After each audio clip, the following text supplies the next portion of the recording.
Cuidado, cuidado con lo que habláis. Cuidado. El perro del infierno, no. El perro. Oye, ¿verdad? Pues ¿cómo está el perro del infierno? Derrotado. ¿En Derrotado. serio? ¿Ha sido derrotado? Ahí lo dejé. Ya. Pero hasta hace como dos ¿Cuál es días. el perro, cuál es el perro del infierno, eh? En la variante, la última variante del COVID, po. Ah, La del variante COVID, COVID. es que me perdí. Yo tuve la del poodle.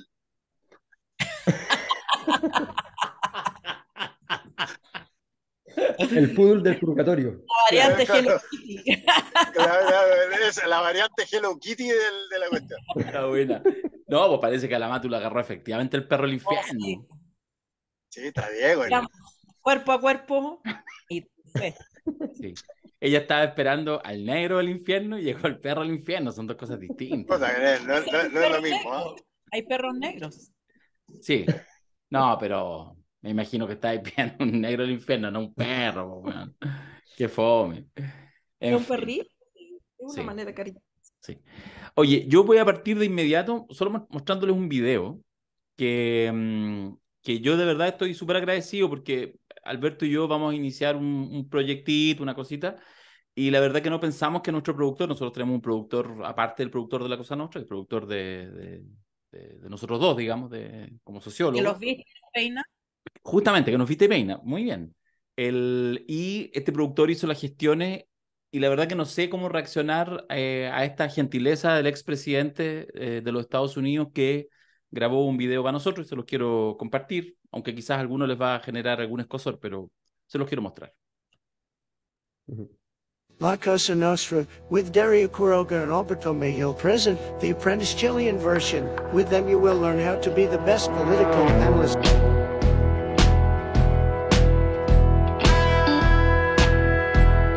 En realidad fueron dos expresidentes. Ahora viene el segundo. Desde el infierno.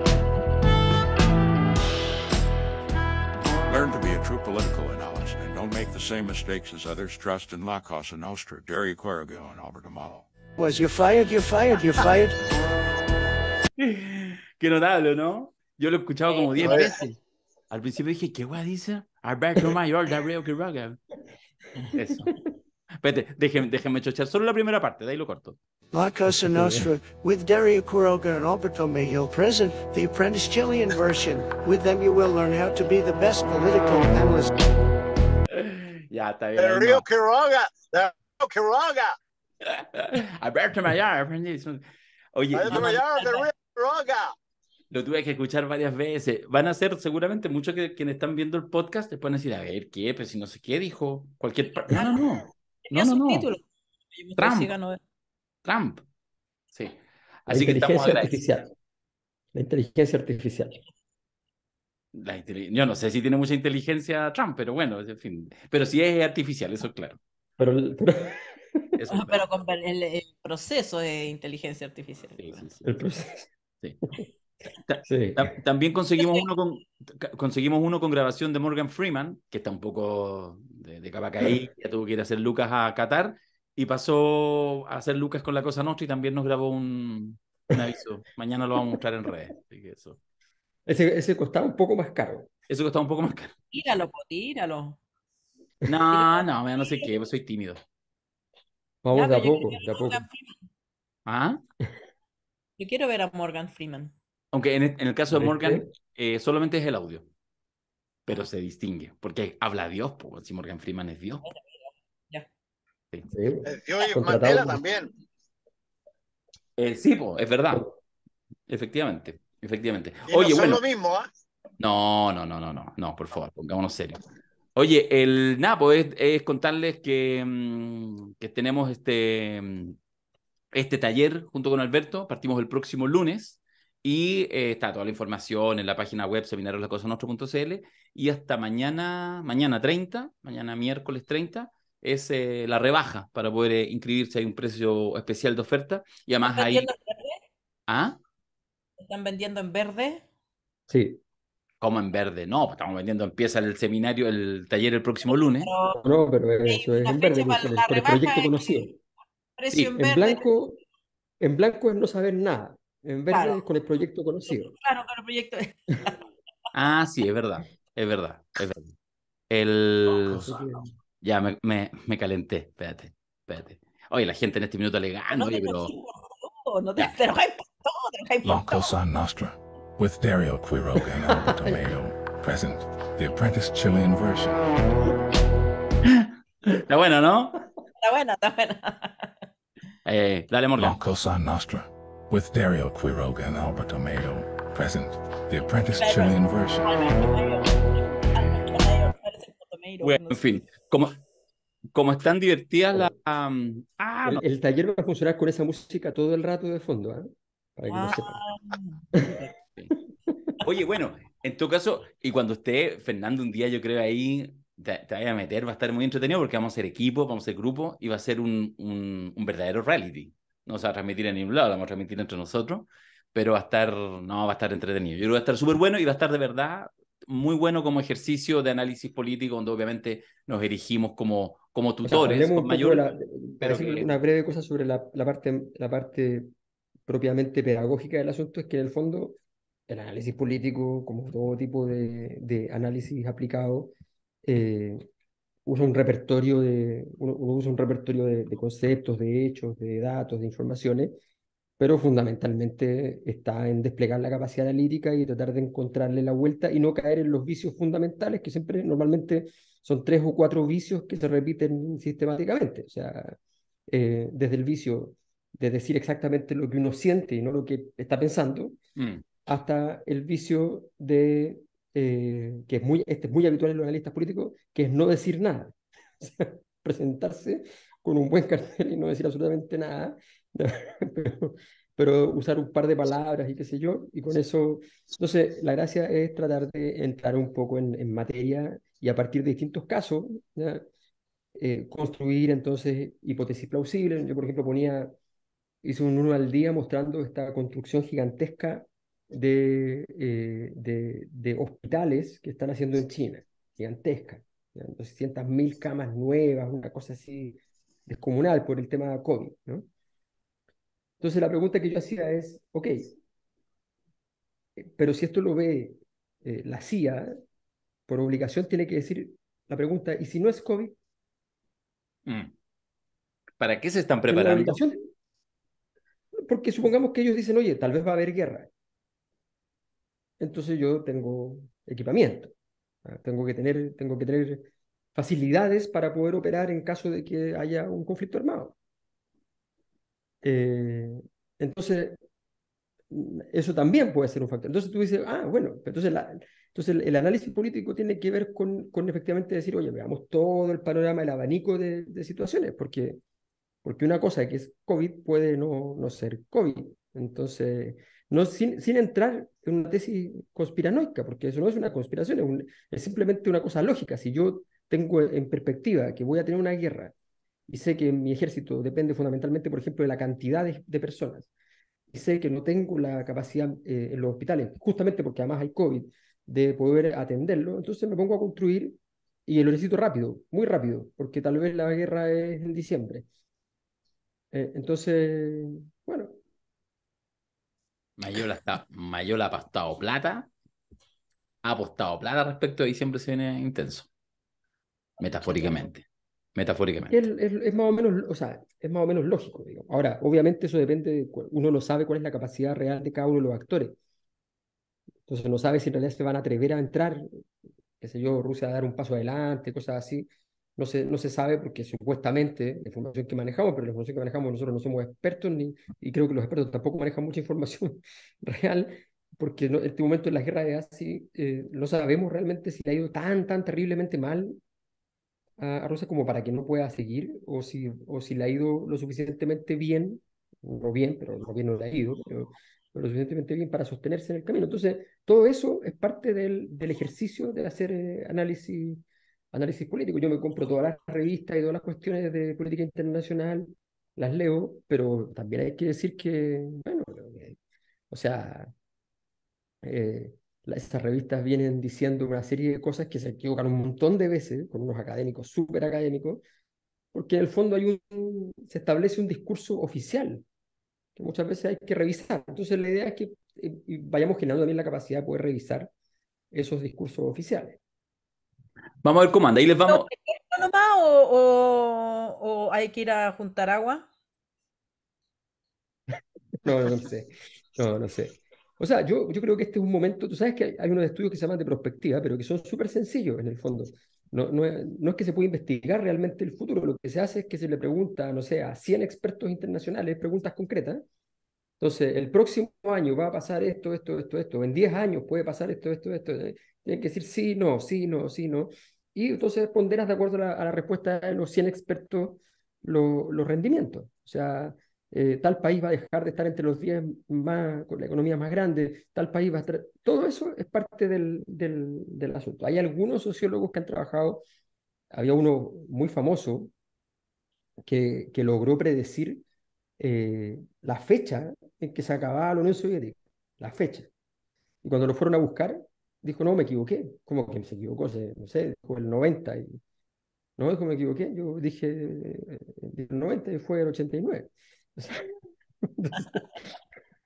Nunca falta el entonces, obsesivo, nunca falta el obsesivo. Sí, sí. Pidámosle a Dabañino que dé inicio a este podcast el día de hoy.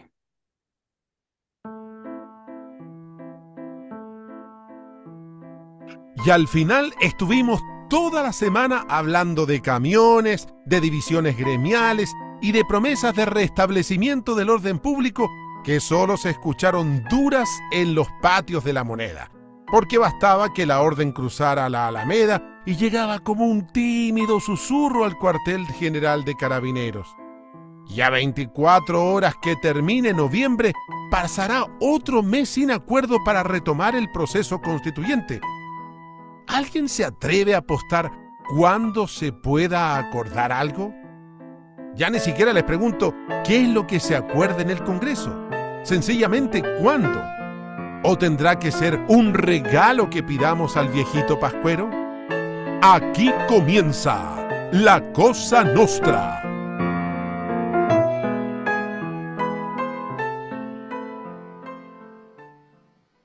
¿Entremos por los camioneros? Porque la semana pasada, efectivamente, cuando lo conversamos en el podcast, el tema era un poco menor porque ya se había hecho el día anterior, 2 días antes, el acuerdo, que después en realidad este fue un paro de descolgados, ¿cierto? Un paro descolgado. Raro eventualmente analizar por lo mismo, no fue un paro tampoco especialmente duro, tampoco fue, testeó al gobierno, al final, en el último minuto, parece que en realidad lo clave era el acuerdo ni siquiera con el gobierno, sino el acuerdo entre los transportistas y los empresarios. Ahí estaba, parece, el nudo gordiano del asunto. En fin, fue un paro raro, pero estuvimos finalmente igual toda una semana, y cuando están los camioneros, aunque sean poquitos, eran, entiendo, menos de 1000 camiones, no es tanto, parados en la ruta, todo el mundo está atento si en algún momento se provoca el corte total. ¿Deja alguna elección? ¿Gana el gobierno? ¿Pierde? Da para analizarlo, porque la semana pasada, insisto, lo analizamos casi como una cosa que quizás no había aprendido del todo. Incluso hicimos algunas sugerencias que, como algunos nos escribieron por interno, no es que lo hayamos hecho nosotros, pero algunos por interno decían, oye, al día siguiente que lo dijeron, el gobierno ya amenazó con la ley de seguridad interior del Estado. Bueno, era medio obvio. Ahora, no sé si realmente utilizó o no la herramienta, no sé si se sumó a algunos activos o en realidad lo hizo en versión charcha. No sé, ¿qué me deja el paro de camioneros? déjame añadir unos antecedentes porque me reporté un poco el asunto y, y tuve acceso a cierta información. A ver, lo primero, efectivamente, este era un paro de un grupo, de grupúsculos. La Fuerza del Norte lideraba el proceso, para mal, porque en realidad eran muy incompetentes políticamente, pero todo el resto de los camioneros que se pegaron en todo Chile estaban esperando las cosas que hacía Fuerza del Norte, o sea, estaban esperando eso.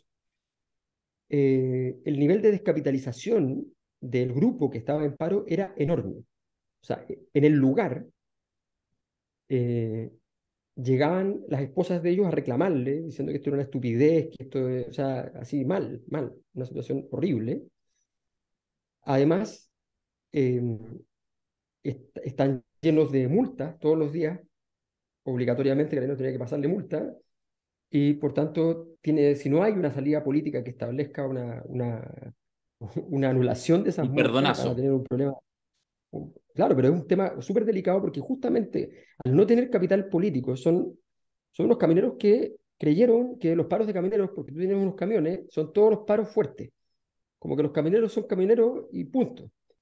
No sabían lo que querían, no tenían claro lo que querían. Justamente el gran tema es que lo que ellos señalan es que en la estructura de los beneficios existentes para el mundo transportista, en esa estructura ellos no se ven beneficiados como se ven beneficiados los grandes transportistas. Eso es lo que ellos dicen, que no sé si es cierto. Yo revisé la legislación y la legislación dice que es para todo, pero, pero no sé, a veces seguramente por alguna clase de estructuras tributarias posibles, qué sé yo, tal vez efectivamente eso es así, no lo sé. La cosa es que ellos dicen que estaban perjudicados y que en el fondo era una lucha intraclase, era como un problema entre contratados y subcontratados, era una lucha intraclase. Pero que ellos, en medio de la locura y la incapacidad, salieron entonces jugando hacia adelante, ¿ya? Vinculándose así como pensando en el santo grial, en la derecha más dura, y pensando que eso iba a dar una garantía de un cierto éxito. Les fue y les seguirá yendo muy mal porque, por ejemplo, algunas exportadoras de fruta estaban tan enojadas porque era la temporada de salida de ciertos productos y qué sé yo, que se dedicaron a pasar, a anotar quiénes habían estado en el paro, ¿ya? Para no contratarlo. Entonces, no por represalia, o quizás sí, no tengo idea, pero su argumento era que en el fondo, oye, no tengo certeza de en qué Un transportista momento, confiable. claro, en qué momento va a parar. Entonces, porque esto no tenía ninguna articulación con los agricultores ni con ningún grupo realmente. Cuando decían que habían sumado a los agricultores era porque un tipo que tenía camiones también tenía, qué sé yo, un par de maquinaria agrícola y la metía dentro de la carretera para decir que habían agricultores, pero no era cierto. Entonces, en el fondo fue un fiasco. Dado esos antecedentes, el gobierno sí o sí iba a ganar. Yo creo, lo único que diría es que creo que el gobierno tomó una decisión prudente y tranquila, pero la verdad es que podría haber salido ganando al estilo de Lagos contra las micros amarillas y decidió hacer una cosa así como suave, digamos, un triunfo Es sutil, sutil, muy sutil. muy sutil. Mi pregunta post-COVID, Mm. maliciosa por supuesto, es si el gobierno decidió hacer algo blando o es lo que le dio, porque creo que ahí es donde se prueba, digamos, si el paro era tan charcha y los actores tan charcha, ¿por qué duró tanto tiempo? ¿Y por qué concentró la atención de la prensa y de la política? O sea, es tan frágil el estado de la situación política o es tan frágil la infraestructura. O sea, lo frágil es el sistema, es que tenemos una sola carretera y que cualquiera viene y la corta, o lo frágil es la institucionalidad política para sacar, porque si tú no podías lidiar con unos gallos, eh, digamos, afiebrados que deciden hacer este paro y que se pasan de revoluciones en un día, porque esto no debería haber durado más de un día. Entonces, ¿qué vas a hacer cuando el problema sea de verdad? ¿Qué vas a hacer cuando Mira, sea el el argumento... corte en la carretera? ¿Sabes Y qué? también, Yo perdona, tengo y una... segundo punto para darte la palabra, Fernando. Y mi segundo punto es, tenemos una fuerza de carabineros de 60.000 hombres armados que básicamente deciden qué órdenes de la autoridad obedecen y cuál no, o cuál se pasean y cuál obedecen con más entusiasmo. Y creo que ese es un problema todavía más grave que la obstrucción de las carreteras. Yo fíjate que yo creo que aquí hay una mezcla de 12 factores. Por una parte, los camioneros han tenido si tú quieres, la capacidad de sostener la imagen del camionero movilizado sobre la base de lo que significó esas gigantescas columnas de camiones durante el año 72 y 73, que fue factor, pero trascendental para que después viniera el golpe de Estado. De ahí en adelante, la relación entre los camioneros y el establishment fue tremendamente estrecha y se creó esta imagen de que cuando los camioneros entraban en la escena, la situación estaba para conclusiones y no para seguir dilatando cuestiones, porque donde entraban los camioneros se acababa el problema o se acababa el tema.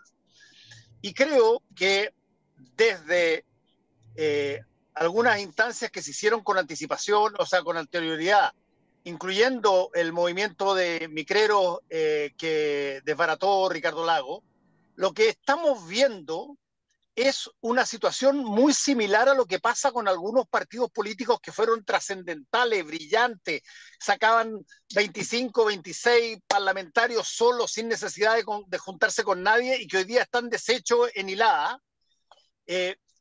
A los camioneros les está pasando lo mismo.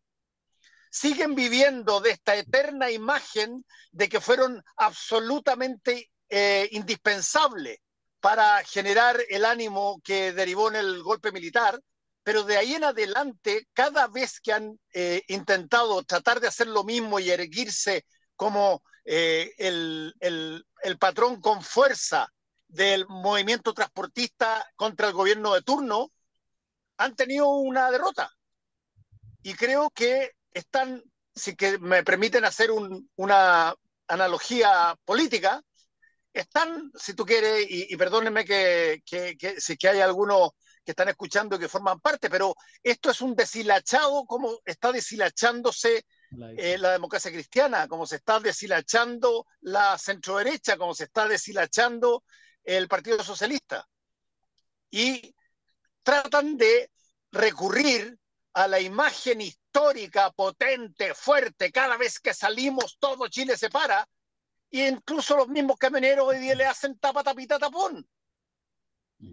Y eso es un cambio, yo creo, yo te diría, un cambio en la estructura misma de este gremio, que pudo haber sido tremendamente conducente a paralizar las cosas y dar la sensación de escasez y generar todas las condiciones que se necesitaban en ese momento, pero hoy día chingan, no son lo mismo, tal cual como los partidos no son la misma fuerza que tenían cuando las cosas eran distintas. Y creo que desde ese punto de vista, que incluso la Confederación de Producción del Cobre, perdón, la Cámara de Comercio, la SOFOFA, todo esto hayan estado en discrepancia, es una cosa que es tremendamente elocuente. Si nunca jamás tuvieron discrepancia con los camioneros hasta ahora. Ahora, yo creo que no es lo mismo, porque los camioneros en Bachelet, cuando se metieron a la Alameda y llegaron a la moneda, o sea, la moneda los recibió, le arregló problemas, y eso fue ayer. Y esos son los otros transportistas. Pero todavía ya tenían el halo, la imagen, esta cosa de ser los determinantes. Ya, pero déjame terminar el punto. Esos son los otros, son los grandes. Yo creo que los grandes mantienen su poder incólume. Estos chicos trataron de aparecer como que eran esos, pero no eran. Entonces no es lo mismo. Es como que existiera un proto partido socialista de ex colgados que aparece como partido socialista. No es el partido socialista que se disgrega, aunque concuerdo contigo que, digamos, ese proceso existe en la política, pero en los camioneros grandes no han perdido su poder. Lo que pasa es que no eran esos actores, eran otros. Y estos otros son más por alguna razón no estaban.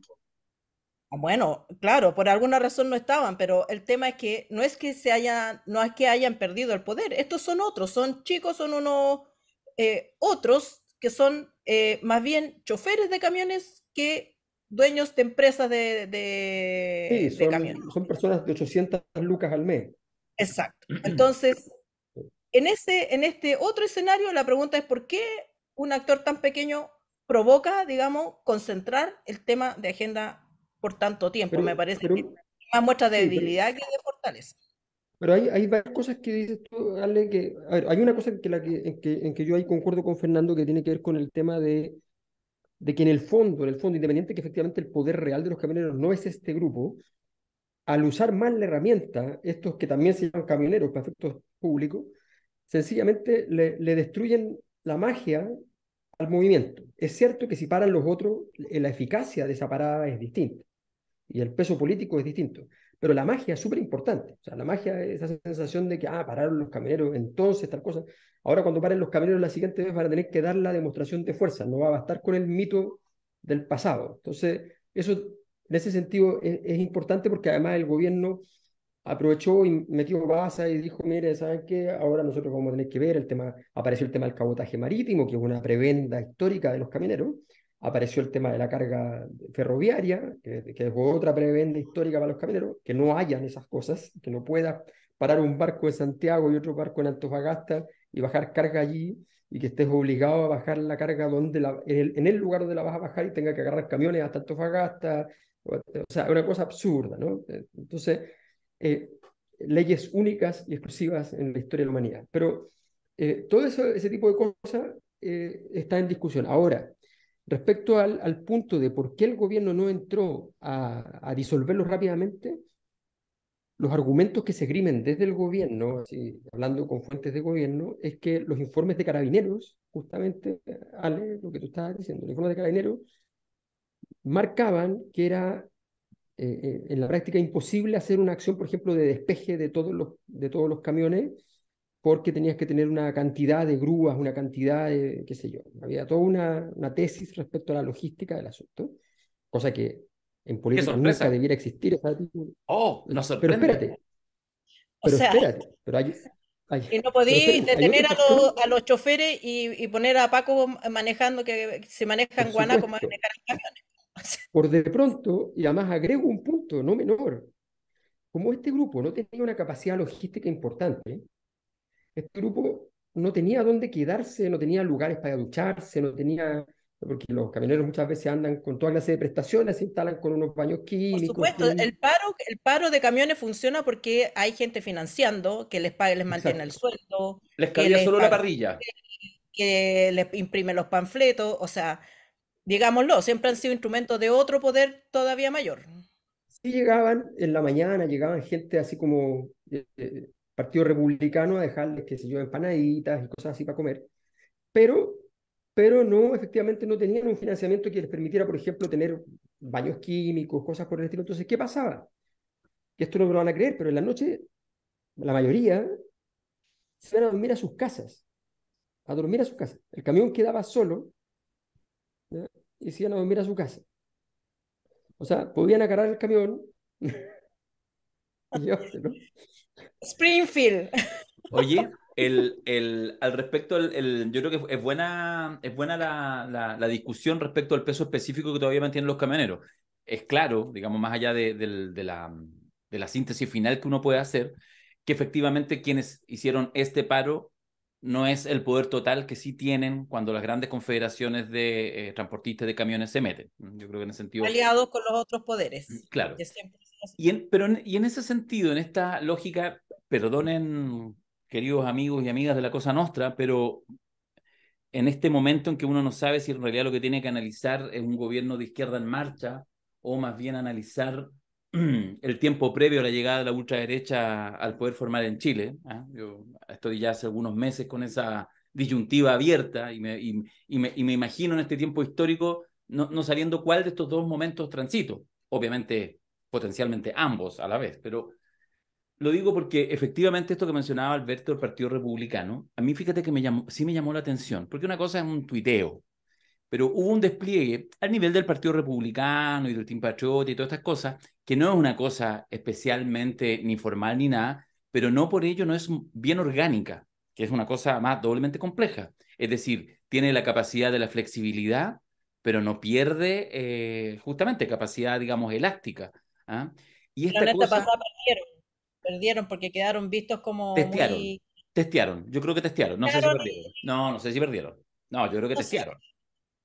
yo creo que le poní mucha, Sí, pero sí. no tuvieron capacidad como fuerza política de por lo menos hacer aparecer la magia de la que están Mira, hablando, ¿no? cuando tú veis, Por lo yo estoy de menos acuerdo, aparentar magia. pero es que este no es el tiempo todavía, pues por eso te digo yo, por eso te hablaba, te hacía este preámbulo del tema, digamos, del tránsito. Si ese tránsito tiene sus momentos y por lo tanto eso va a ser desde danza de nombre y cast a un año no sé qué y la Marinovich siempre por aquí y que el Team Patriota que es los tridentes por allá, pero en el fondo lo que uno vio efectivamente fue un diseño. O sea, cuando tú miráis hasta Cristian Valenzuela, Cristian, ¿cierto? Valenzuela, el ideólogo este, no, no es.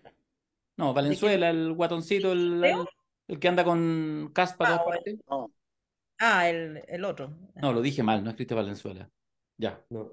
se me olvidó. Ya, el que aparece, que va a Estado Nacional de vez en cuando, que se trae el que anda, digamos, ahí de jefe de gabinete de José Antonio Cast, del Partido Republicano, cuando hasta él, digamos, que es en ese sentido es duro, radical, pero está ahí en el borde ideológico, ¿ah?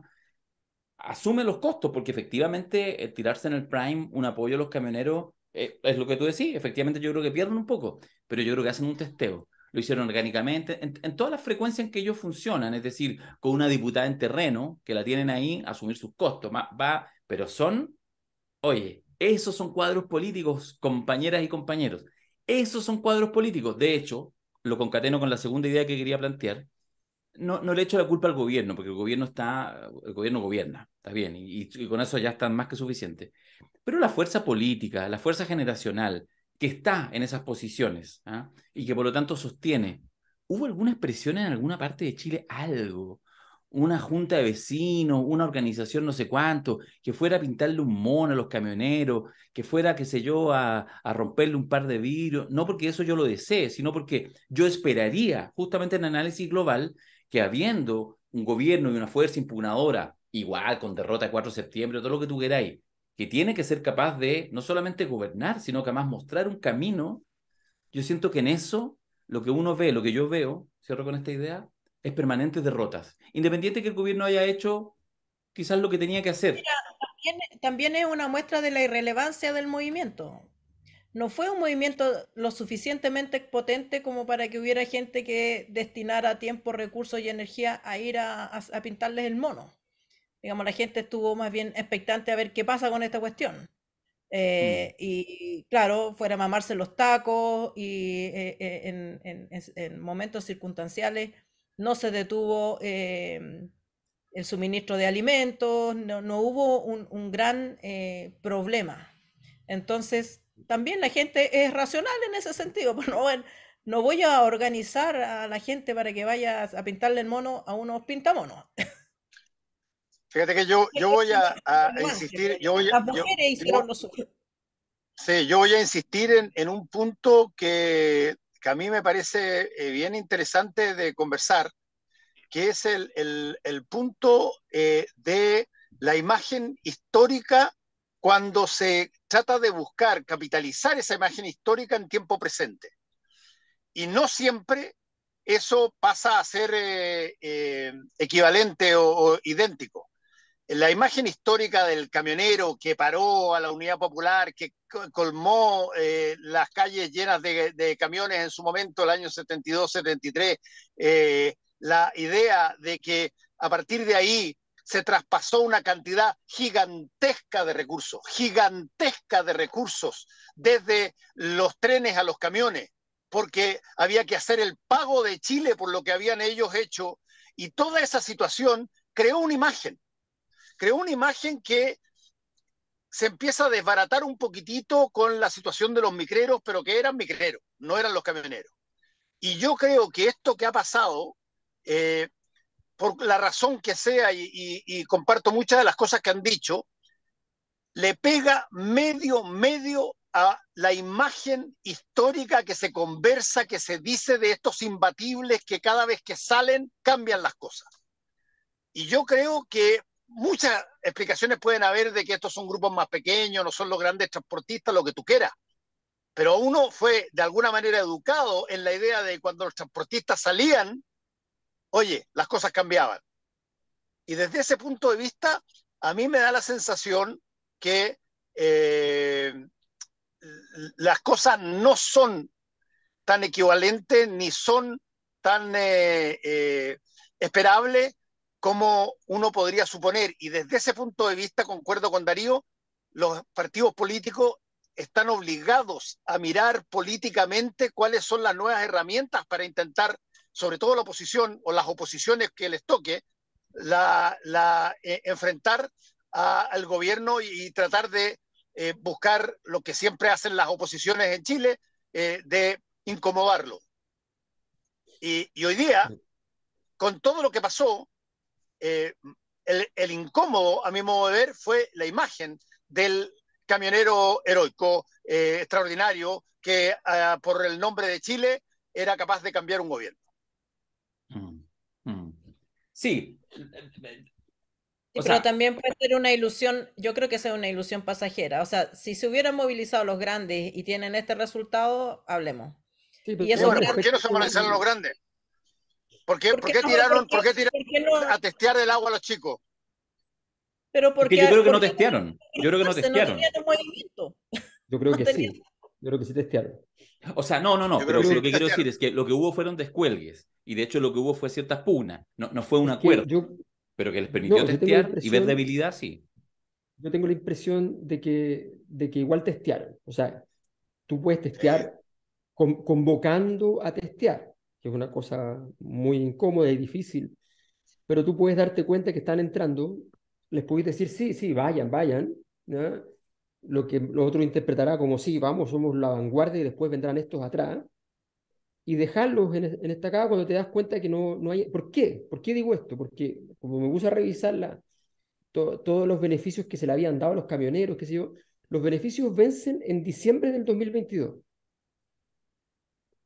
Los 2 beneficios, meses más. entonces, claro, o sea, hay una negociación a puertas, o sea, o que está ocurriendo.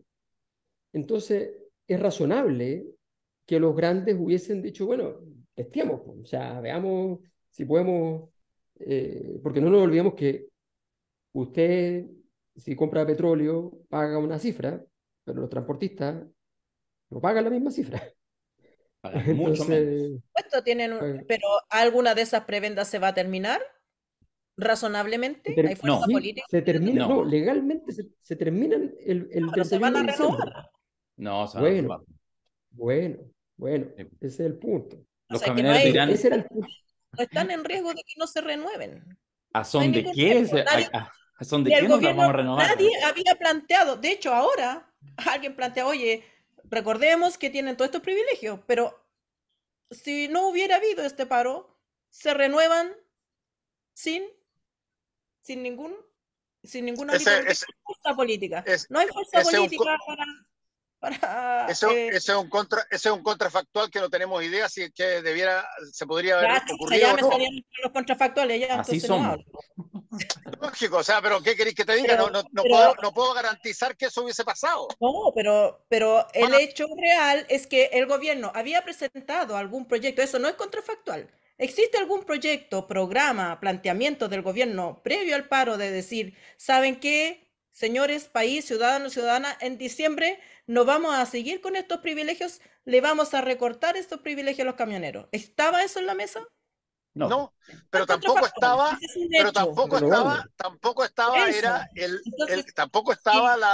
la situación de los camioneros de agarrar todas las cosas. Si yo soy camionero y soy de las grandes y tengo algún temor, alguna brizna que me indique que estos privilegios se van a acabar, vamos de verdad, ¿ya? Porque nosotros esa fuerza no va a permitir que se mueva una coma de esa cuestión. Ahora, ¿Y por qué? Porque no está sobre la mesa. Nadie está planteando, por más que ahora nos escandalicemos de los privilegios de los camioneros, nadie está seriamente planteando terminar con esos privilegios. No están en riesgo. Su poder no está en riesgo bajo ningún punto de vista. fíjate que en este proceso, yo insisto, y trato de enfocarme como en el gobierno, pero no solamente en el presidente y su entorno específico, sino, digamos, en lo que uno podría llamar algo así como una generación, digamos, como quienes están, independiente que estén físicamente esas personas en el gobierno o no.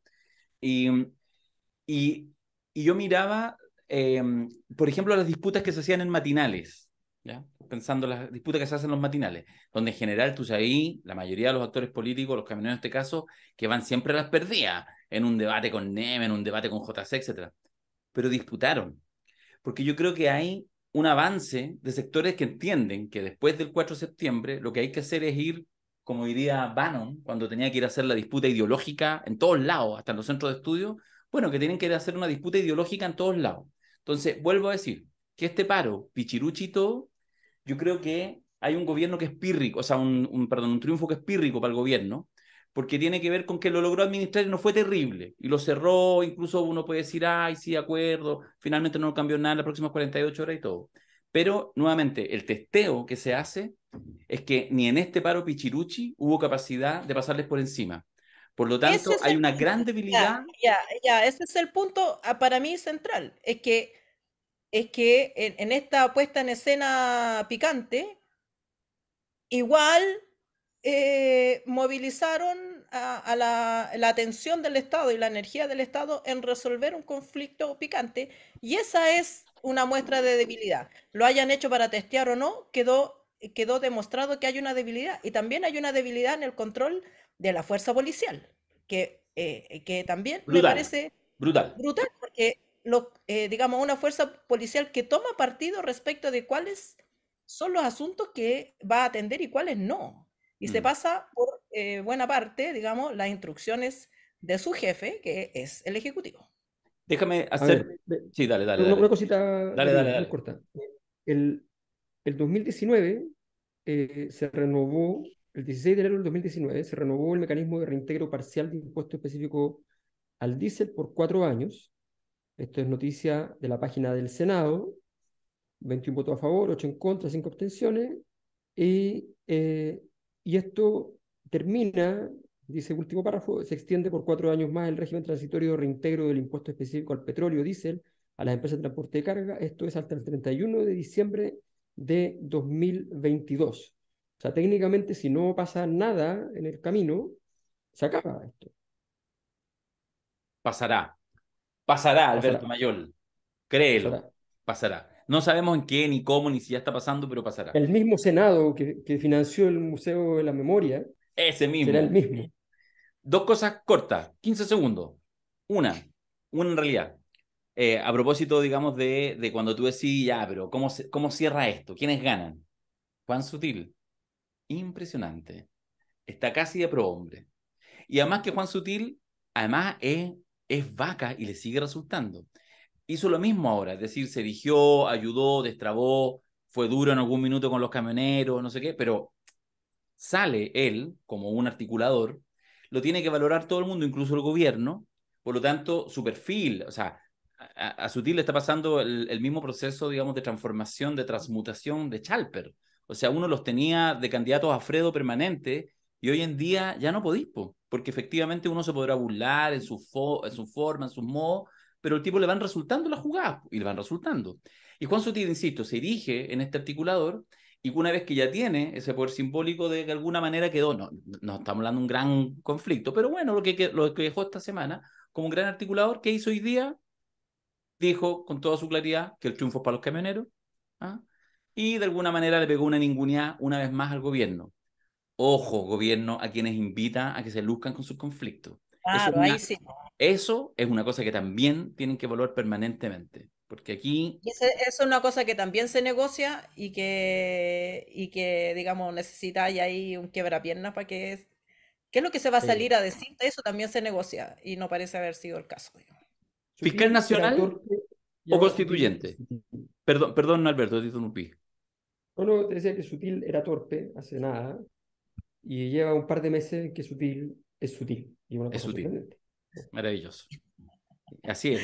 Pero ojo, porque aquí estamos también viendo cosas que forman parte del entretejido nacional chileno. A ver, yo insisto en lo que pasaba con anterioridad. La diferencia es que los directores de los grandes consorcios de camiones eran simultáneamente personas políticas allegadas a los partidos que pensaban lo mismo. Hoy día tú tienes una situación donde, y no es por disminuir la actuación de Juan Sutil, todo lo contrario, pero digo, a ver, aquí hay competencias que en determinadas élites no gustan. Y por mucho que eventualmente estén pegándole al mismo gobierno o le gustaría pegarle al mismo gobierno, hay cosas de clase aquí. Perdóname, las cosas no son iguales si es que las digo yo, así las dices tú. Sí. Y esa búsqueda de quién es el que manda la situación económica de los empresarios y de los transportistas y de toda la logística de la producción es históricamente una cosa que está reservada a un grupo muy chiquitito de personas. Y cada vez que se expande, surge el cuco de que eventualmente la cosa se desbande. Y hoy día, cuando las cosas ya empezaron a hacer mal, Sutil tomó partido más bien con lo que continúa, más que esta parada esporádica de los camioneros chicos, ya vamos a decir. Claro, entonces la pregunta es, voy a parafrasear como por tercera semana consecutiva, y creo que lo va a seguir haciendo, es buena, al presidente Gabriel Boric, cuando dice, hay que elegir las batallas. Entonces esta batalla tampoco la eligió. Esa es mi duda permanente. ¿Qué batallas vaya a elegir? No la eligió. Lo que yo creo que el que eligió batalla es Sutil. Sutil dijo, en este momento, en esta oportunidad, con estos personajes, no es la batalla para ir a fondo. Y por lo tanto, dígame a quién tengo que pegarle un cherchazo. Es razonable. Y pasó a hacer la recogida, pues sí. Sí, claro. No, está ya para ir a transar a la bolsa. Además que, ojo, y eso es bien importante para los políticos, que están acostumbrados, hacen muchas jugadas y las saben hacer a veces ya cada vez menos, pero a veces saben hacerlas bien y qué sé yo. Pero la gracia de los tipos que trabajan en el mundo de la empresa es que en el último minuto, en la última jugada, sentados en la mesa de negociación, es otra historia. Y te pueden dar vuelta el partido completo sin ninguna de las premisas, aceptando toda la premisa de derrota. Perder nada, y claro. Obvio. Al final. Claro. Obvio, pero este momento, por lo menos todos calcularon que no era ese. ¿Tú cachai que Sutil, digamos, no tengo pruebas, pero tampoco tengo dudas, y eso es importante mirarlo, para mirar el panorama completo. Sutil cuando se debe sentar, le ha pasado muchas veces en estos últimos años, par de años, pero meses, y después del 4 de septiembre, ¿qué te digo? Cuando él se siente, y entonces algunos ahí empresarios, con empresarios, y algunos también dando lecciones, decir, mire compadre, yo lo tuve claro al tiro. Vino el estallido social, cuando andan todos ustedes ahí cagados de miedo de la cuestión, le corté al tiro el financiamiento del programa agrícola de CNN. Al tiro. Di una señal sin matices. En ese minuto no era muy heroico ni bien visto, nadie me aplaudió. Lo hice. Entonces, ahí tú cachai esa dinámica. Y efectivamente. Yo creo que hay que poner atención a Sutil porque Sutil es un hiperflexible que hoy día, digamos, la memoria es corta, pero Sutil fue uno de los primeros empresarios que habló de desigualdad y de que en este país no se podía pagar tan poco y que dio una entrevista icónica en La Tercera en que todos supimos que había un señor que se llamaba Juan Sutil, que nadie conocía, pero que después se convirtió en el presidente de los empresarios y de alguna manera dio la impresión de que llegaban nuevos aires, nuevos espíritus, una persona más conciliadora, por lo menos, con el resto de la sociedad, más amable. Y después pasó a la fase dura, en el estallido, digamos, intentó comprar la red, no nos olvidemos, financió a los constituyentes mapuche, no mapuche, digamos, a los mapuche que... Ya. Los mapuche, sí, los mapuches del otro lado. Y ahora pasa de nuevo, como que vuelve a este punto donde yo puedo acercar posiciones entre este gobierno, que para mucha gente de derecha es un gobierno marxista, leninista, allendista, que hay que derrocar, y por lo tanto, digamos, de alguna manera también valida al gobierno frente a los empresarios, con sectores clásicos, por muy picantes que sean, digamos, también en la actitud del oportunista, del pillo que sabe que no va a perder nada en la jugada, solamente va a ganar. Pero lo que quiero mostrar es como el ancho de banda que ha tenido Sí. desde que apareció en la escena de la política chilena. O sea, la timbrada que le pegó sin que tenga ninguna culpa, pero que le pegó a Iracy Hasler cuando gana, diciendo, bueno, yo soy socio de la familia, Sí, yo mi la sobrina encuentro una regalona, le tipa, falta decir. claro, o sea, somos súper amigos, yo el abuelo, sufrió el 70 al 73 mucho. Ella tiene una posición política distinta a la de su familia, pero yo la encuentro una tipa brillante, dijo el colegio privado donde estudió, ¿ya? Dijo No, la si no es La nada. universidad, rea dijo la circular. carrera. Mira, Juan Sutil, te voy a decir dos cosas. Uno, efectivamente, nunca más vas a ser nominado a Fredo. No sé si te da para Michael Corleone, no sé qué, pero a Fredo yo creo que ya efectivamente No, superaste. ya no, salió de ahí, salió. Sí, Salió, saliste de salió. ahí, eso hay que El reconocerlo. premio Ex-Fredo, hay un Sí, premio para eso. Ex-Fredo, El ex-Fredo. ex Fredo. Y lo otro, claro, de superación. Aspirante a. Y lo otro es que si Aspirante. todavía tenías esa platita que tú pagabas ahí en el programa de CNN del mundo agrícola, después de todo lo que hemos hablado de ti hoy Sí, día, aquí podemos recibirlo con los brazos abiertos. la cosa nuestra agrícola, no tenemos problema. Ya, Yo oye, aquí en Valencia, El lo late que de sé Juan Sutil. ya, el- tengo una noticia, tengo una noticia que va a ser una noticia bomba. a ver, Sí, una noticia bomba que yo sé a que a la ver, gente que está en este rato viendo, escuchando el podcast, se va a caer de culo cuando la muestre. La voy a mostrar desde ahora, inmediatamente. a ver. Ahí está. ¿Qué es? Oh, Por fin hemos aceptado el clamor popular. Fernando Paulsen, Alejandra Matus, Alberto Mayoli, quien habla, hemos asumido un viejo anhelo de hacer el podcast en vivo. ¿Ah? La gente lo pidió, nos había escrito, nos había dicho ya, pero qué mejor momento que ahora fin de año, etcétera. Y vamos a hacer el podcast en vivo en 2 semanas más, el martes 13. Martes 13.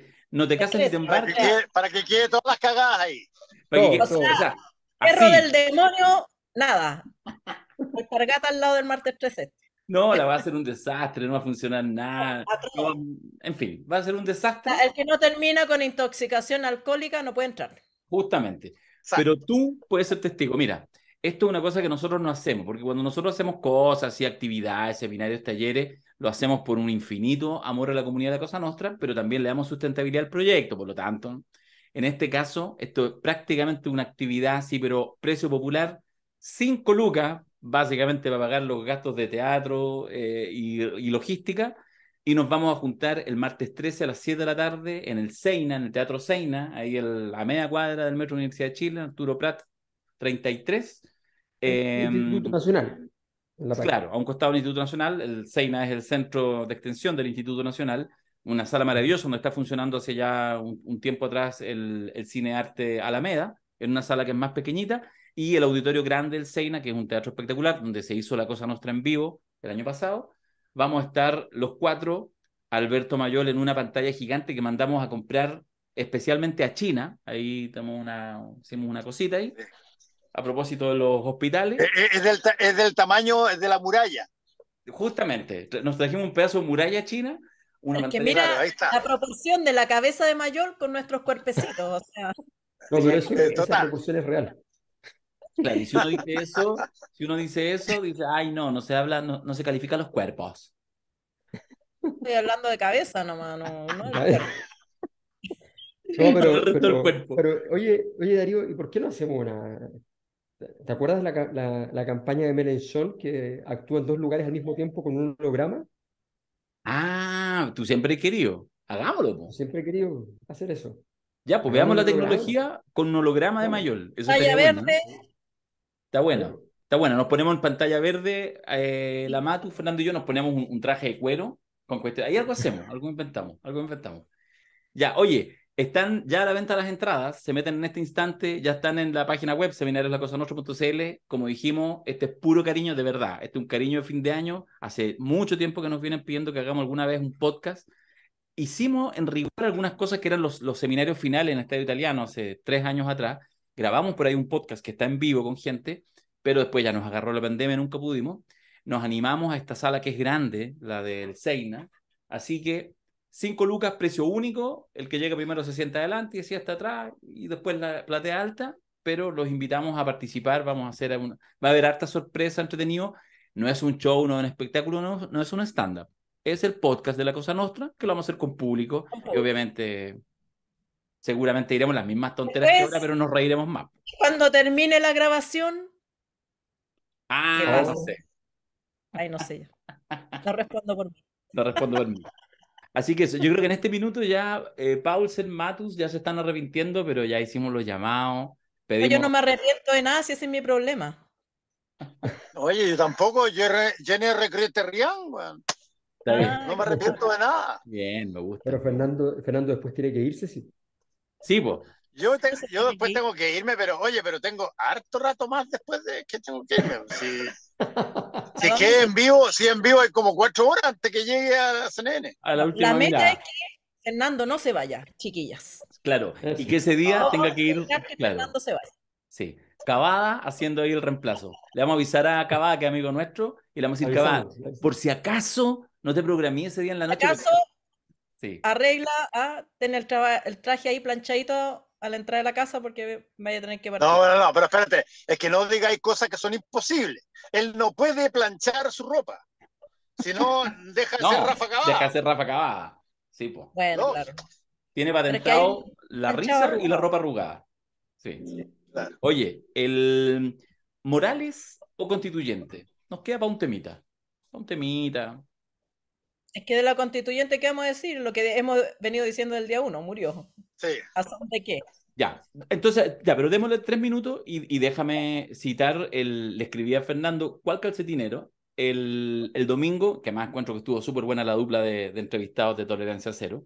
Bueno, tuvo Raúl Sor al final, pero me refiero a Camilo Escalona, que fue muy interesante, había estado, ¿cuánto? Hace 3 meses atrás más o menos, y tal cual se No hizo más, cargo. mucho más, mucho más.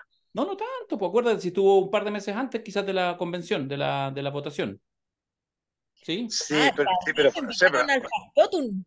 Sí, pero pues. pasaron 4 meses, 5 meses desde la convención. Pues. Del cierre de la convención. Bueno, pero efectivamente lo señaló en su minuto, hace 4 o 5 meses atrás, cuando estuvo antes, que fue muy claro, de hecho planteando la importancia, digamos, del plebiscito de salida, no entendiendo incluso desde la perspectiva, lo digo yo, del partido del orden, la lógica del rechazo, lo planteó así con súper claridad, diciendo así como, pero ¿de qué están hablando?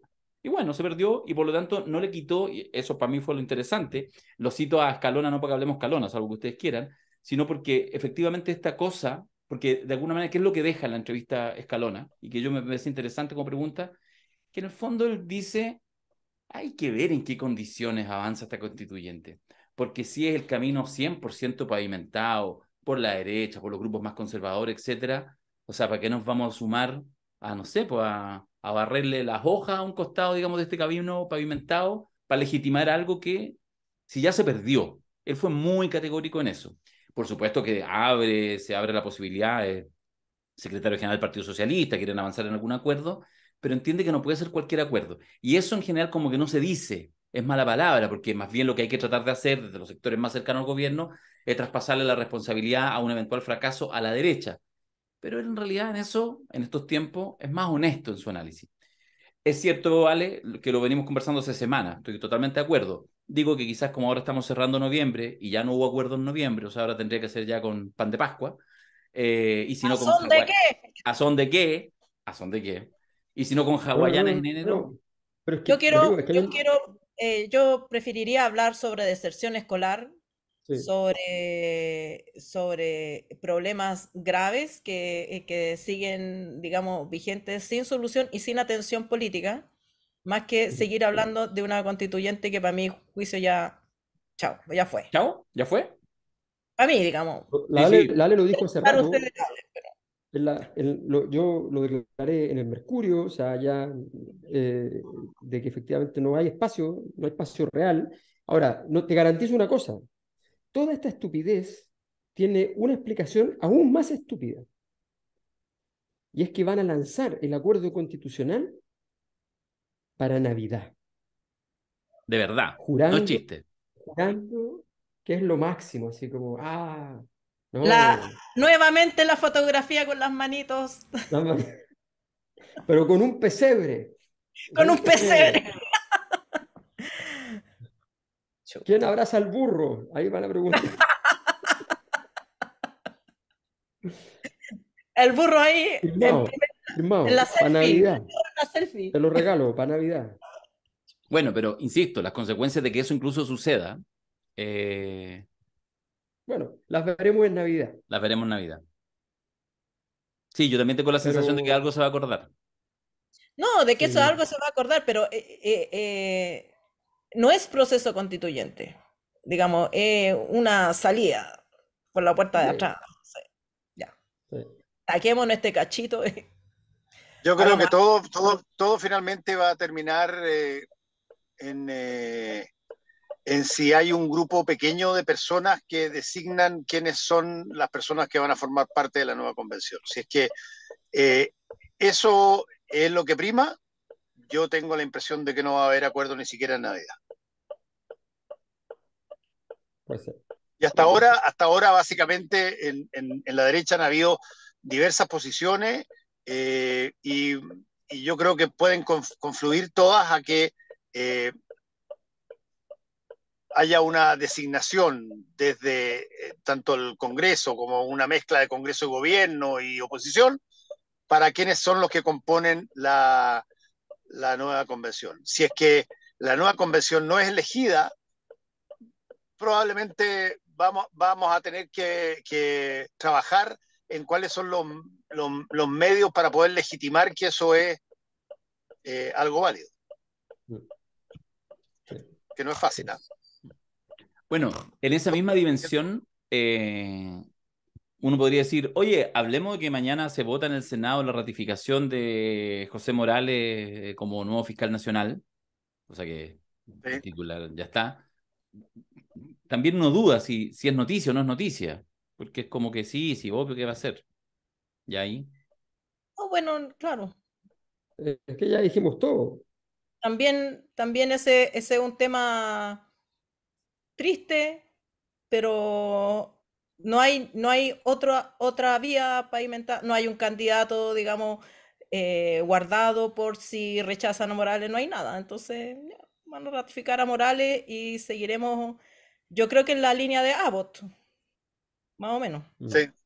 en la sesión que hubo hoy de la Comisión de Constitución del Senado, el senador Pedro Araya, de hecho, yo no sé, digamos, no tengo tan claro qué impactos serán, pero a mí me miré básicamente la crónica y él decía una cosa que parece terrible a la luz de lo que estamos hablando justamente también del rol del gobierno. ¿Ah? ¿Cuáles son las batallas que eliges? Cuando decía que lo más impresentable de la presentación, señalaba él, de la ministra de Justicia, es que nunca dio ninguna razón por la cual el gobierno proponía el nombre de Morales. O sea, Que decía, Morales era mejor que los otros. claro, mira, Claro. queremos este porque este es el perfil, porque esto no sé qué. En realidad podría haber sido cualquiera de los cuatro, da lo mismo. Claro, sí, No había nada ahí. sí. Hay una debilidad, Ahora, los insisto. senadores hay que decir, porque también pasaron los deseos a decir, ay, no sé, no me convence. No, sí, obvio, sí. Se están haciendo subir el precio del voto como Sí. si fuera a alguien le importaran realmente. El Ya. baile máscara, obvio, sí. Claro, pero la debilidad que sigue instalando, yo creo que ahí hay una cosa que todavía no calibra el todo y no tiene elenco y no tiene contexto y no tiene como un momento como para agarrarse bien esta como debilidad del gobierno. O sea, de verdad esa va a ser una crítica que un parlamentario oficialista como Pedro Araya le va a hacer a su propia coalición, que efectivamente la ministra no fue capaz de dar una buena razón por qué él y no otro. Entonces, finalmente eso es un peso muerto. Claro, vais pasando bien, porque vais sobreviviendo semana a semana y no tienes ninguna crisis tremenda. Y yo creo que el gobierno en este rato está disfrutando que no tiene crisis tremenda. Eso, con el cambio de gabinete, lo vimos en el último seminario, lo hemos conversado aquí varias veces, como que el de sangre se detuvo. El de sangre, así a borbotones. Pero en realidad lo que hay es una debilidad permanente, anémica, si seguimos la metáfora, de un gobierno que todavía no encuentra, pese a algunos intentos, algo al cual agarrarse y empezar un proceso de fortalecimiento. Y eso me parece que de verdad que es muy complejo, independiente que se pueda Ahora, seguir yo, transitando. yo estuve conversando con un par de personas y les planteé, así, quise testear mi teoría que dije la semana pasada aquí en la Cosa Nostra, que el gobierno lo único que había perseguido detrás de aprobar a Sergio Morales como candidato era el no sufrir una derrota por tercera o cuarta vez en cosas que tenían que ver con este tipo. Y eso, evitar la derrota, como tratar de evitar las caídas en las encuestas, o como tener que dar explicaciones de por qué el ministro de Agricultura dice una estupidez, o por qué el embajador en España dice una tontera, y esa suma de cosas para la nominación del fiscal nacional podría haber sido una cosa mucho más grave. Y se optó, creo yo, por racionalmente ir a ganador. Y no ser parte del equipo que perdió en la votación. Y desde ese punto de vista, uno podrá más adelante evaluar si es que valía la pena o no valía la pena, pero no creo, y perdóneme la gente que lo conoce y todo, pero no creo que Morales, por sus propias condiciones, sea la persona que encandiló al gobierno para que pudieran nombrarlo para fiscal nacional. Yo creo que es básicamente un momento absolutamente racional de ventaja versus pérdida. Si lo grave es que el gobierno no haya tenido un candidato desde que ganó las elecciones en diciembre, porque esto no es una sorpresa, esto era un proceso que se sabía, y la demanda de justicia es una de las demandas más sentidas de la sociedad chilena en una gran cantidad de ámbitos. La sensación de que la justicia, hay una justicia para ricos y una justicia para pobres, digamos, es bastante arraigada, y el gobierno podría habérsela jugado, digamos, si había una batalla que podía haber elegido, era esta, y decidió no darla, pero mucho antes de Morales y el factor Morales. Esto se perdió en diciembre, cuando no existió voluntad de llevar un candidato o candidata para este punto.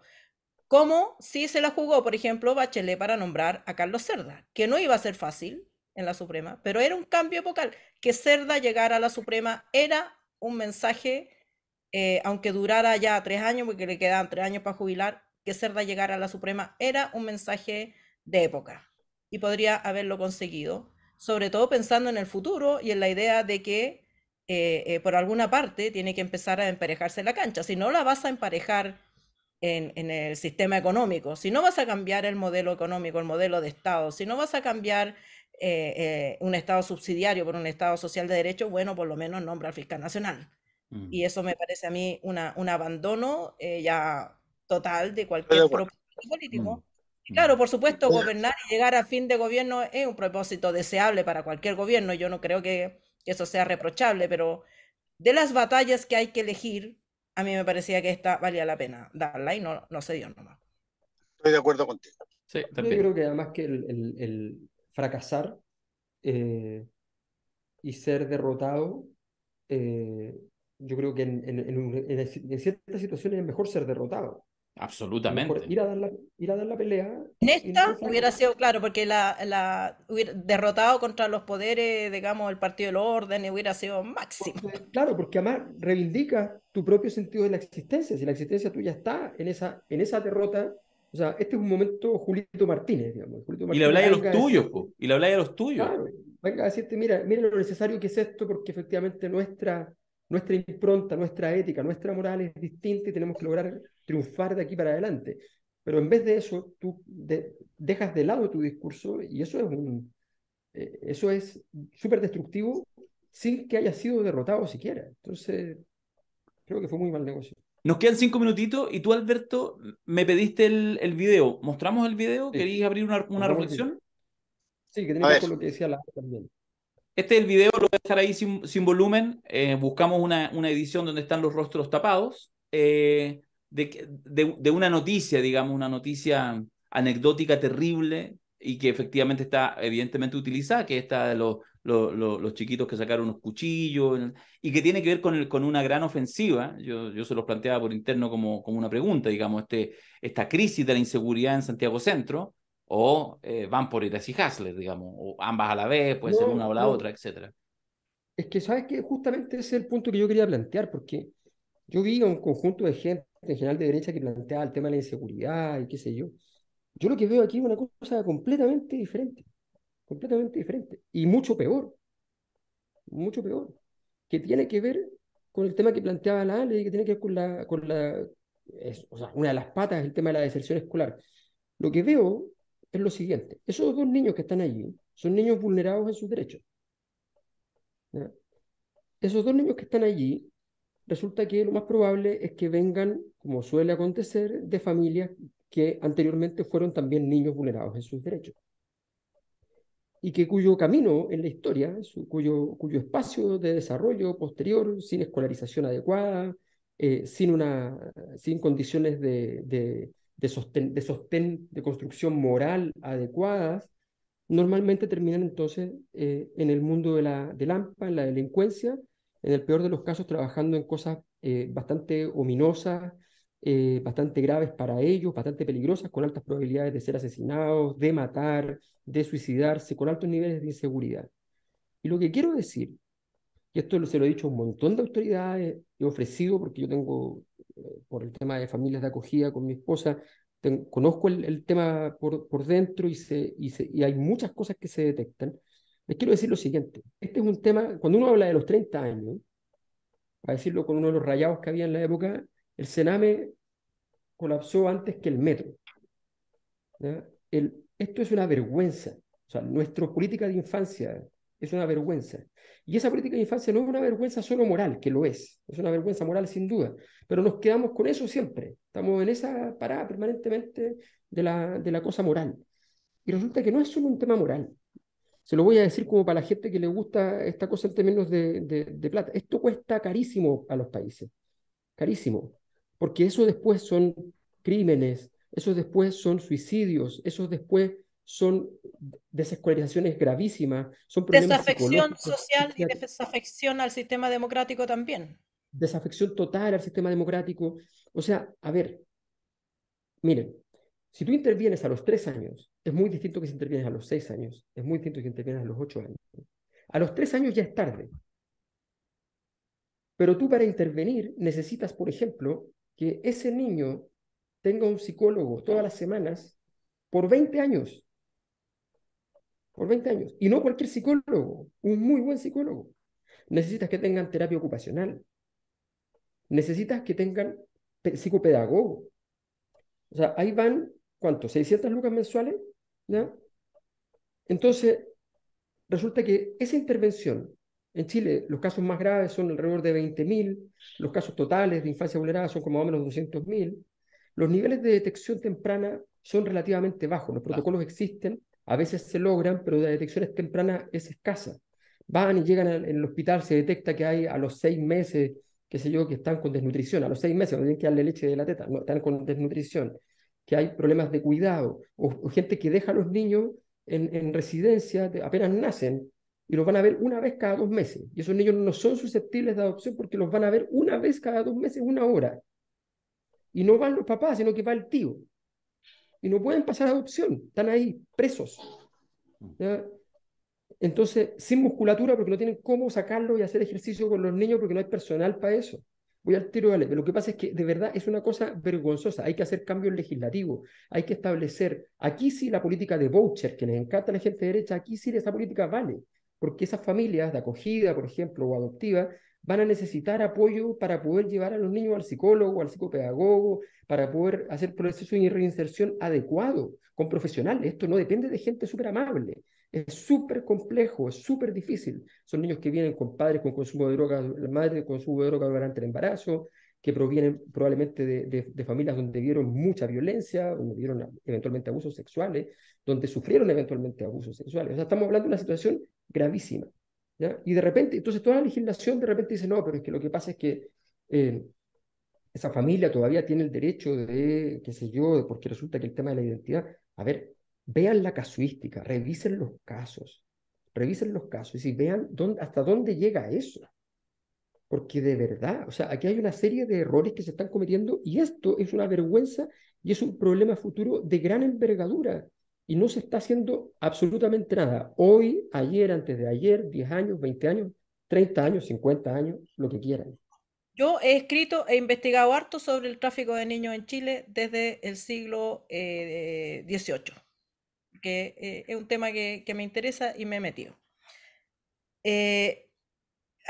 Primero que hay un problema estructural, que los niños no llegan a la calle porque tengan malas madres ni malos padres, sino que porque hay un sistema social que los expulsa.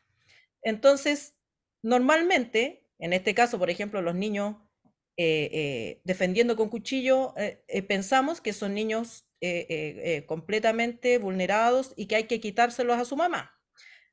Pero probablemente esos niños están haciendo lo que corresponde hacer en ese sistema, en ese microsistema, que es defender el puesto de su mamá. Porque su mamá tiene que defender su puesto respecto de otros hueones que, si no le defienden el puesto los cabros, van a venir a sacar la chucha y le van a quitar el lugar y no va a poder vender ni va a poder alimentar a esos cabros. Entonces, el tema no es moral, el tema es económico en gran parte, pero también es un tema respecto de que el Estado no sabe cuidar niños. El Sename ha fracasado no solamente por falta de recursos, sino que porque considera que la pobreza es el problema y le quita a los niños a las madres pobres en vez de darle dinero o ayudar a esas madres pobres, intervenir en la familia para que esa familia tenga los recursos suficientes para que el niño no termine en la calle, para que el niño no se salga del colegio. El sistema de convivencia escolar y todas esas pajas en los cuales están insertos no solamente en las escuelas públicas, también las privadas, es que si el niño no se comporta de determinada manera o no cumple ciertas expectativas, para afuera. En Chile, el Estado, el Ministerio de Educación tiró la cifra hace poquito. Hay más de un 80% de niños con ausentismo grave. Ausentismo grave significa que faltan al colegio más del 85%, o sea, acuden al colegio menos del 85% de las veces, y la mitad de esos niños tienen asistencia menos del 50%. Son candidatos a la deserción. Hay 5 millones de chilenos y chilenas que no tienen cuarto medio.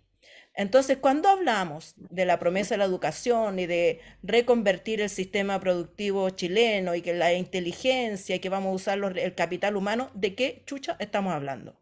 No hay dinero, no hay recursos del Estado para educación pública, para retener a los niños en el colegio, ni para que los hogares que en Chile están fundamentalmente conducidos por mujeres solas, tratando de mantener a esos hijos con trabajos de mierda, porque tampoco tienen...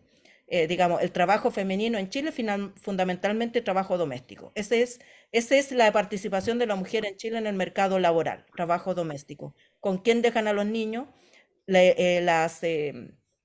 Toda esta cuestión de la sala cuna funcionan de 9 a 1. Las mamás, por supuesto, que tienen que salir de la casa antes de las 9 y tienen que volver mucho después de las 9. Y hay en Chile 26% de niños y adolescentes que ni trabajan ni estudian. Estamos en el 4º lugar de niños que ni trabajan ni estudian en Chile, y está demostrado que ese es el camino directo a actitudes delincuenciales y antisociales. ¿Por qué? ¿Porque son malos? ¿Porque nacieron malos? ¿Porque están piteados? ¿Porque son pobres? No, porque es lo que hace cualquier niño que no tiene la contención social y familiar que se requiere para criar a un niño. Esto también pasa en el barrio alto. Pero en el barrio alto, los papitos evitan, o sea, el Sename de partida no va a visitar esos hogares.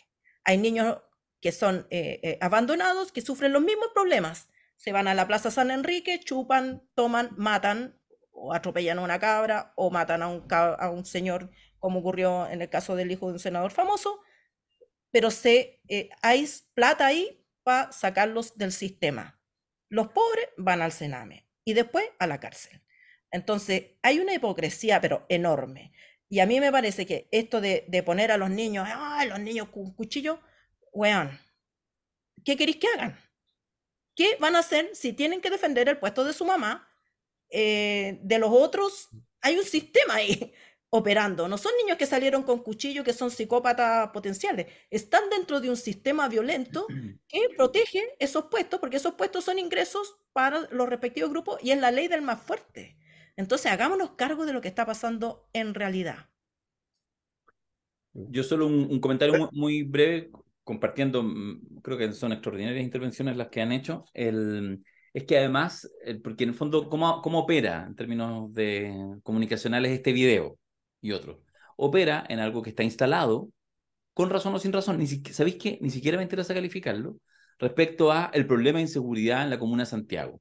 Porque se entiende que con eso, además que la alcaldesa es cercana al gobierno, o sea, es parte de la conglomerado comunista, la Ida Hasler, entonces además ahí está igual el poder político, por lo tanto, en el fondo, se conecta, así al tiro una pasada. Por lo tanto, ahí vamos cargando, vamos cargando. Entonces, en realidad, esta imagen dantesca casi para nadie, salvo alguna honrosa excepción, la Pati Muñoz haciendo un planteamiento, etcétera, más bien tiene que ver la lógica de la demostración de que estamos en Sodoma y Gomorra.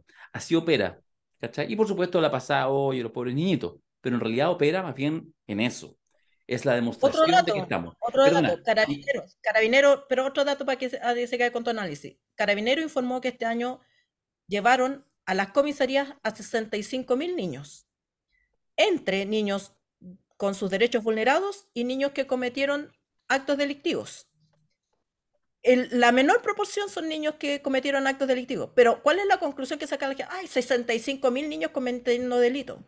No, y hay 65.000 niños, porque los que cometen delito también tienen sus derechos vulnerados, que van a parar a una comisaría. Y uno sabe lo que pasa en las comisarías. Uno sabe lo que pasa en las comisarías. Entonces, el Estado los saca de un lugar para violar sus derechos.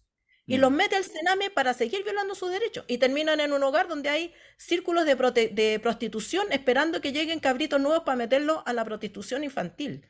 Entonces, saquémonos las caretas. Bueno, no, lo que termino solo diciendo es que el debate uno lo puede entender en su lógica interna. Es decir, algunos aparecen con mala intención o no, haciendo la denuncia de cómo está el centro de Santiago, para hacer un punto, una demostración política, y en general la defensa que hay de los sectores más afines al gobierno es demostrar, que también es cierto, que esto, oye, bueno, y te muestran unos videos del 2018, 2017, o sea, aquí no hay nada nuevo, esto viene en un... Y finalmente la discusión por lado y lado llega al mismo lugar, demostrar cuándo es el origen, cuándo es bien evidente que este tipo de fenómenos de descomposiciones de los centros sociales, de inmigraciones descontroladas crecientes, que a su vez exacerban fenómenos también contemporáneos, el aumento de la delincuencia, todo aquello y la desprotección de una sociedad como esta, con todo lo más lo que ha pasado en los últimos años, crisis económica, pandemia, etcétera. Entonces, finalmente, una discusión sencillamente, ¿dónde adjudico la responsabilidad política, pero en el sentido más charcha de la palabra, sencillamente, ¿quién es el culpable? ¿Quién es poco menos como la mente demoníaca que hace que esto sea así y que no toma las medidas que haya que tomar, como si fuera una cosa de pulsar un botón? Y esa discusión por lado y lado, yo creo que es la que hace que la discusión política en Chile sea muy pobre y que no vayamos a los temas de fondo. Y por eso el Sename o sus derivados van a seguir siendo la misma mierda en los próximos años, porque no tienen de dónde, ni en el ecosistema social, tienen de dónde agarrarse para que el eje de la discusión sea distinto. Sabes que, bueno, yo estuve 2 veces preso durante los años 80, el 86, el 88. El 88 estuve preso en la cárcel vieja de Valparaíso, que hoy día es un museo. Una de las cosas que me sorprendió cuando yo llegué a la cárcel de Valparaíso fue que ponían a los menores de edad con los adultos, a veces en las mismas celdas, cosa que después cambió. Conocí ahí a una persona que probablemente sigue preso, que desde muy chiquitito había sido educado en cómo poder generar los recursos para su familia. Y todas las formas eran delictivas. Si no todas, casi todas las formas eran delictivas. Tenía un seudónimo, el Guatequeque. Era una persona tremendamente inteligente, una persona hipercapaz, una persona que captaba las cosas al tiro, pero toda su vida había sido básicamente la de proveer de alguna manera porque el resto de la familia no podía, y la provisión consistía en un porcentaje nada despreciable, es que apenas tú tenías la posibilidad de, no sé, levantar 5 kilos de peso con una mano, ya estabas en condiciones de ser parte de la pandilla. Y te metían automáticamente ahí, y no es algo que tú hicieras racionalmente. Básicamente tú hacías lo que habías visto que todos antes que tú habían hecho. Y fue una cosa bien impresionante. En esa época estaba también preso en la cárcel vieja de Valparaíso Óscar Guillermo Garretón. Y conversaba yo con él, con Óscar Guillermo, y él hizo una serie de intentos por tratar de armar una escuela dentro de la cárcel. Pero la cosa era mucho más poderosa que las buenas intenciones. La forma en que se agrupaban en los distintos barrios, en las distintas situaciones, desde que nacía ahí, estaba ahí casi como esa lógica japonesa, estaba ahí predeterminado a hacer determinadas cosas. Pero es que mira Y los tenía- datos, están predeterminados, está predeterminado. Exactamente. Y esa es la discusión política que venimos teniendo desde 1990, creo mucho antes del estallido, y ya seguimos de mismo. Y por eso yo conversaba con el Guatequeque, que me contaba algunas de sus historias y otras cosas no las quería contar. Y yo, fíjate que decía, este cabro es, en términos de inteligencia, es un tipo perfectamente viable absolutamente. Trabajaba, pero como enfermo, para tratar de conseguir las preventas que se generan al interior de la cárcel, que tú tengas un tiempo para dormir más largo, tengáis una mejor cama, en fin, que podáis salir, que podáis recibir visitas todos los días, en fin.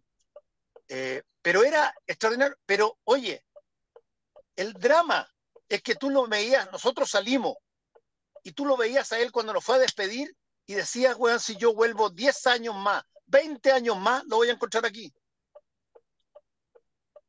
No tenía ni una posibilidad de que nos pasara lo que nos pasó a nosotros. Que en algún momento dado tú salías. No. El Fuerte. sistema no te dejaba salir. Fuerte. Bueno, Uy, terminamos. Buena reflexión. No. reflexiones que no conducen a nada porque tampoco hay caminos para No. avanzar. No, las reflexiones son reflexiones. Si conducen o no conducen a nada depende de las Eso, acciones que se digo, hacen pero después. queda esa impotencia, ¿no? De que no, Sí. no está en la agenda, no está, Sí. están los camioneros picantes, ¿cachai? Mira, y vale, ojo, que además es una cosa que no se entiende muchas veces. Esta es una acción que requiere mucha intensidad, buen gasto, pero estamos hablando de una cifra de unos 500, 600 millones de dólares, que para efectos de políticas públicas grandes no es nada. ¿No? O sea, no estamos hablando de las cifras que cuando tú decís voy a pagar el CAE, voy a dar gratuidad en la educación. No. Estamos hablando No. de una cifra que es importante, así haciéndolo súper bien, increíblemente bien, de lo mejor del mundo, con 500, 600 millones de dólares más, que es muchísima plata, pero efectivamente es algo manejable. Tú podrías generar una verdadera revolución en ese tema, y bueno, ojalá. Se necesita mucha generosidad. Queridos amigos, amigas, gracias Fernando, gracias Alex, gracias Alberto. Nos encontramos el próximo martes y después en 2 martes más. Oye, ya se han vendido como la mitad de la entrada en este puro ratito. Así que vaya, reserve la suya. Mentira, porque el programa está grabado. Digan la verdad. Además, es evidente porque está el auto de Fernando. Yo sigo en el auto parado frente a mi casa hasta que termine esto. Voy a poner al tiro, voy a bajar la venta, así que están agotadas las ventas, aunque no se haya vendido ni una. Ya, besos. Chao, chiquillos. que les vaya bien. Chao. Adiós, chao, chao.